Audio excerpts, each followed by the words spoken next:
All right, well, let's move on to Dynamite. Let's see how if they did any better over there. Here we go. This was September 13th, a few days later. What did this show start with? This show started again with Moxley against Big Bill. That's like the new thing. The international title comes out with Ricky Stark's music. So Moxley wins this, right? I think. Or he's all bloody. This is like a gory match. Again, Moxley's bleeding on an opening match of Dynamite. Surprise. Moxley's bleeding. So he's on a submission, and Danielson's here to hold back Starks. Yeah. Moxley retains. In the end, Starks and Big Bill actually leave him laying, I think. They beat down Danielson, then they beat down Moxley, then Danielson, and then I think Claudio comes out, right? Just to save them? Yeah, Claudio comes out to save them, exactly. Okay, so that's fine. And then Ricky Starks and Big Bill powder out. They run out of the ring, and they're going to back off. And Starks is pissed off because they ripped his pearl necklace. This is good. So he's on Dynamite too now. So you know how we were saying that, without Punk, these people don't have to really be kept apart anymore? So no. I guess they're just gonna run both shows together. Just come to Dynamite, come to Collision, come both days. So interesting. Let me ask a serious question here. What do you guys make of all this Moxley bleeding? I mean, does it lose its meaning? Or is it just? I mean, I'm not the only one that feels that it loses its meaning when you bleed every match. Of course, I'm with you. It's one of the problems with AEW. There is too much blood. It's desensitized the people, and the fact that he bleeds, no one else can bleed now, because everyone's like, whatever. Moxley bleeds all the time. Of course, I have an issue with this. I think I've mentioned that probably, but mentioned it multiple times. At this point, I'm desensitized to it. It's not even worth mentioning. But I don't know, Robert. Do you like seeing blood on every show or what? No, not every show. I do think that he in particular overdoes it. Okay, well, we're all in agreement there. So Roddy is preparing for his match with Joe. I was excited for this match. I thought Roddy had a chance. We'll get to that later. It was a good match. I liked it. So Adam Cole comes out. He's telling Roddy that this is dangerous. You shouldn't do this because of your neck. He's like, oh, now you care about my neck, huh? Now you care about my neck. Brochachos for life. Yes, Brochachos for life. That's not a bad shirt. Don Callis has a new painting he wants to reveal. This one is Kota Ibushi. Really weird painting. He's in his underwear, too. Well, it's his wrestling gear, to be fair. Is it? Okay. Oh, yeah, it looks like that. They look like tidy whities. That's probably an AI-generated picture, I'm guessing. But, okay. But I'm assuming that's what Ibushi wrestles, and I wouldn't know 100%. So he wants to continue fucking with Kenny Omega. So he's going to go after his friends. So the Omega-Don Callis feud is not over. Any thoughts about this, Vlad? Or it's okay. This is not bad. This isn't awful. Obviously I don't really care about this match, but I think, like I said, I think Don Callis kind of, he's growing on me like a fungus, in a sense. He's just growing on me. Yeah, but I'm over these paintings. They didn't have to tease for a week that they're going to reveal a painting. Like, it wasn't that amazing. Come on. That's what I'll say about that. Don't forget, Takeshita is now the alpha. Oh, yeah. Alpha. Good point. Yeah, he has a only wolf. He can have his own theme music. Please, AEW. Don Callis family. It's like NWO. Like, if you're in that group, that's your theme music. So oh gosh, that's the Don Callis family theme music. Danielson, what are they? They challenged him and Claudio, and they're gonna challenge Bill and Starks. Yeah, on Collision, I think. No, Ray Phoenix is gonna face Moxley. So he's like, I'm gonna beat you next week. Motherfucker. He's trying to strike fear into his heart. As the referees are there waiting to pull them apart, and then here's our favorite feud. Two guys who don't like each other. Kingston is just a fucking thorn in Claudio's ass, man. God, I feel bad for Claudio. Hook was trying to get interviewed, and Orange Cassidy just rolled by. He's a little sad. Doesn't have a belt. He's still in pain. So he's taking a time off from wrestling. But they still got him into the show for a minute at least. Don't worry. Tony Khan will get him another belt soon. Just don't cry, little Orange He should beat Moxley. I hope they get back to that. He needs to beat Moxley. That needs to happen. That would be awesome. Why not? Why don't you say he should beat MJF clean while you're at it? Right in the middle. I don't know about that, but I do put him over Moxley. Anyways, You're not going to hear me defend Moxley, that's for sure. You got me so there. the Outcast, or Toni Storm's still coming out with Outcast music. Weird, right? Yeah. You know, a new thing she does. What is that thing? Like, that's the actress thing, right? What do they? Why do they do that? Because it's hot or something, or No. you know what I'm talking about? I know what you're doing, like the looks that she's doing. I don't know if that's supposed to mean that like it's an actress thing or it just means that she's something wrong with her. Like something is not right in her head. She seems to be a little bit nutty, right? That's the whole gimmick that she's going with. That she's a little like loopy, right? She's in a 4-way match here with Hikaru Shida, Nyla Rose. I haven't seen her in a while, but okay. She's in this with Britt Baker too. So the winner gets a title shot at Grand Slam. It's a week away, but this made me laugh right here. Yeah. I was like, what the hell is this? Yeah. How can I describe what is happening here for our audio podcast listeners? I don't even know how to describe it. I didn't know how to describe it in my own. She just jumped in front of the camera in front of Nyla Rose and started posing. Like, because she's the star now. She has lost. That's the only way we can put it. I don't know what's going on, but she's lost it. How does this match end? I think this was a kind of botched move right there, but Britt Baker gets rolled up by Toni Storm, and she's surprised that she won. Well, it was the right result. That's for sure. It was the right result. So she's gonna face Saraya next week. Outcast members. Yeah. She still came out with Outcast music. I thought that was interesting. She's still kind of officially in the group, but they're not really friends anymore. Saraya's going to talk about that later on a promo after this. So Toni Storm was great. Yeah, this is a positive of Dynamite, okay? If we're looking for positives, I do my final grade. Not the match itself, but just Toni Storm as a character is great. Yeah, no, the match was skippable. So this is where Saraya tells Renee Paquette that she's going to beat her, that she's crazy, she's gone mad. I don't know, they're not really friends anymore, it seems. So yeah, I don't remember anything that she specifically said, but something to the effect of that she's going to win, that Tony's lost her mind and things like that. Yeah. All right, so I didn't think this was anything special, but okay. So looking forward to that match. It'd be interesting. To see who wins. I think Toni Storm could win. I don't know. What do you think, Bud? I'm hoping so. She's the one that should be the champion. I said that from the get-go. So Jericho and Sammy, this was a weird segment. They come out, they play a video of showing their friendships. It was kind of a nice video. Sammy was a little younger. He was like a little baby. And these guys are just going to have a match. They're shaking hands, and then we're going to have a regular match, right? And we're going to stay friends afterwards. Although there was a tense moment at the end where they kind of got nose to nose, right? I don't know what to think of this. I don't like this angle so far. I'm expecting something to happen at the show. Someone should turn on someone. What do you think, Robert? Not. You think Sammy's going to turn on Jericho, or the other way around, or they're just going to have a regular match and stay friends? I mean, how does the turn happen? They're like fighting each other. Would this be like post match? You mean like there would be a? I don't know. Yeah, post match, or someone cheats maybe, or I don't know. Someone. This is hard to predict. I'm not sure. But it's bad, right? This is not very interesting. It's not great. I don't know who to root for. I have no vested interest in this, other than to sing Judas.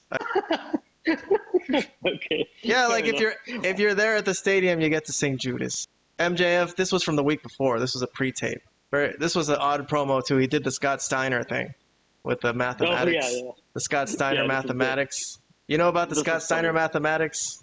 I don't. Robert, you don't? Okay. I'll send you this TNA promo that Scott Steiner did once, where he was trying to add up the probabilities that he would win, and it was really hilarious. But I think fantastic promo. Steiner did it better. This was okay. It was impressive how he was rolling all those numbers off, like he memorized all of it. He's got a good memory, MJF. But I didn't think this segment was anything special, really. I think it was just funny that he tried to duplicate Steiner's legendary promo, but sure, it was an homage. Yeah. Okay. But he wasn't there today on the show, so the fans didn't get to see MJF. Maybe that's why they brought in Ricky Starks, because they needed a star. Yeah. Yeah. And anyways, Hangman Page is facing Brian Cage, which they made this out to be like a trilogy match. Remember when they were doing the promos for the match? Hangman Page versus Brian Cage 3. Like, we all knew that. Like, I didn't remember that. Yeah, I didn't remember their previous matches. So. Yeah, that was whatever, dude. Okay, Tony Khan. But they did, at least they reviewed them. At least they showed them. That was kind of nice that they showed what happened in their old history. Yeah. But whatever. It's Swerve. it's like this is like Frazier and Ali. Yeah, exactly. Exactly. Exactly. It's shameful. Man. It's shameful. But Swerve Strickland came out to watch on the ramp, and I think Hangman Page ended up winning here. What is his move called? Yeah. The Deadeye? That's his other finisher. That's his other move. Right. Yeah. Okay, interesting. And then he cut a good promo. Like, I don't know, somehow he flips the switch sometimes, and he grows some balls.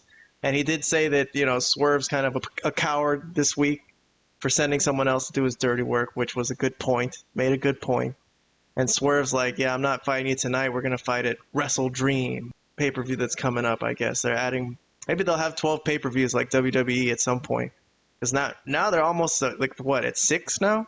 They added All In. They added Forbidden Door. And this one too, Wrestle Dream. So that's 7. I would have to look at it, but yeah, if you say it's 7. I think it's 7. Brian Cage attacked Adam Page from behind, and Prince Nana does the Prince Nana dance. What do you think of that, Robert? It's actually kind of hilarious. So he doesn't see that the Young Bucks came from behind to beat up Brian Cage, and he's still doing the dance. It's a good dance. It's not as good as the Daniel Garcia dance, but it's a good dance. So Swerve's group is thwarted by the Elite. This is the Elite versus the Mogul Embassy. Okay. I thought this was okay. I didn't think this was bad. This was not like, Angelico Rey Fenix bad. This was something. Oh, it's better than that, yeah. Yeah, better than that. This was not garbage. This was okay. Well, I am not in love with it, but it's okay. Daniel Garcia, my boy. So he's getting a cut of... I heard someone on the Arizona Cardinals did the Daniel Garcia dance when they scored a touchdown. Okay. Yeah, I mean, he mentions it in this promo. Yeah, that's what he said. Know Don Callis comes out to try to recruit him, and Daniel Garcia, of course, says no in the only way that Daniel Garcia can, which is doing that the best dance move in history. I don't know how he does it. I don't know. No one who tries to do it does it quite like him. No one can do the Daniel Garcia. I like that segment. Moving along. I'm a mark for Daniel Garcia. The next match is Darby Allin and Nick Wayne against, who are they facing? 2.0, former members of Jericho Appreciation Society. This is another dark spot on this show. This is skippable, yes, right? Yes. Christian comes out. I think he's...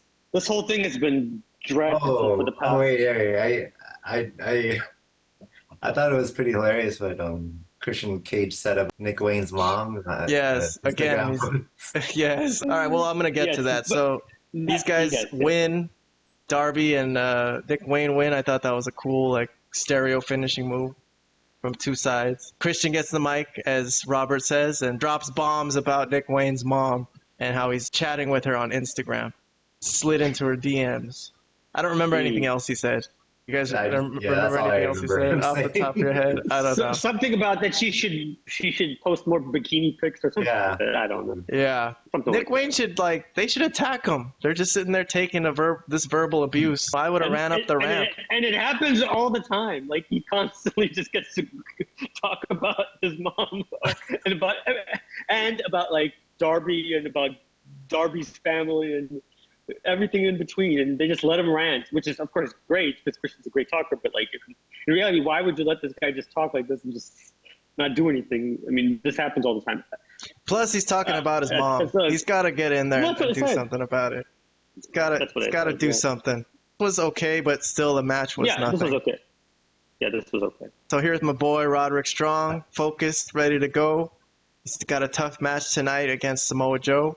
And so his bros are there to help him take off his neck brace. And here comes Samoa Joe, looking like a badass. This was a very methodical fight. Roderick really wanted to win, so he wasn't going to just stand there and take a beating and take a job like that. He really tried. This reminded me of a match like Hollywood Hogan when he was a heel against the Giant at... You remember that one where Hogan didn't want to get in the ring and he was trying his best to try to find a way to sneak in there and gain the upper hand. So I like when wrestlers who aren't as strong as the other one act like at least that they don't want to get hit, So I like this part of this match. I like the beginning. I thought that was worked well. You see, he does it again. Like, fuck, you see? This is interesting. This is interesting psychology. I'll take this. I got to give it a compliment. Yeah, of course. Good. Let's see. I knew it would be because of, I jumped to the end. So there was a little bit of interference. No, this is not the end. That was just an incredible move that he lifted up Samoa Joe. I forgot about that. But, with the Samoan drop. Yep. What happened? This is the end. He just got picked out of the air with like a clothesline, and then he got choked out. Dude, while he was getting choked out, I was like, no, Roddy, no, don't tap. There goes my prediction. All right, Robert, you are now the prediction expert master. I'm sorry. Oh, okay. I'm going to pass it on to you. Okay. Yeah. I said Joe was going to win too. Okay, you're both co-champions. I'll make both of you a belt. Oh, great. The prediction Tony champion. Khan, get us a belt. We need a belt. We need belts. Well, you know what though?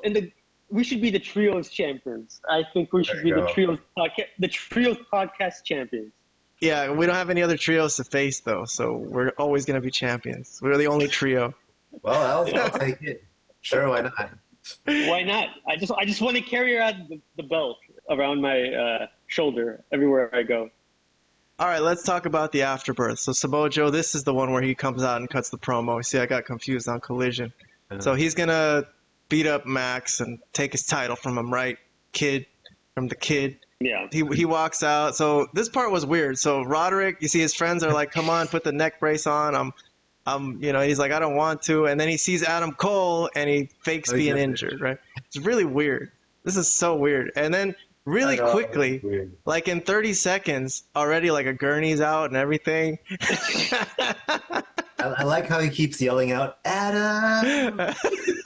Adam! They got him, dude. They did this real quick. They saw him in the back like fall over in a heap. They're like, oh shit, he's in trouble. Let's go get him. Wrapped up his neck real tight and take him to the back. And Adam Cole's real worried, like, what the hell happened? He knew this was going to happen. Told him not to do this. See, and his friends are like, the Kingdom are telling Adam Cole to stay away. Like, come on, bro. You're just making things worse. He doesn't want to see you right now. Yeah.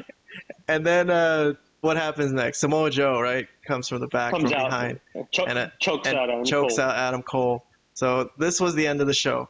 So he's gonna take everything from Max, his title, his friends. He's gonna kill his friends, and take his title. Of course, Samoa Joe with the facials is doing incredible heel work in this feud. This has been a great feud so far.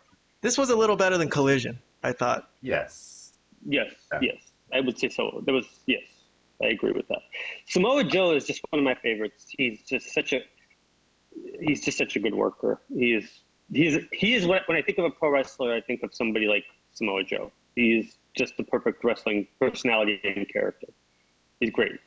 I wish there were tons of others like Joe around that you could just put in there, but yeah. They're lucky they have him, because I think absolutely.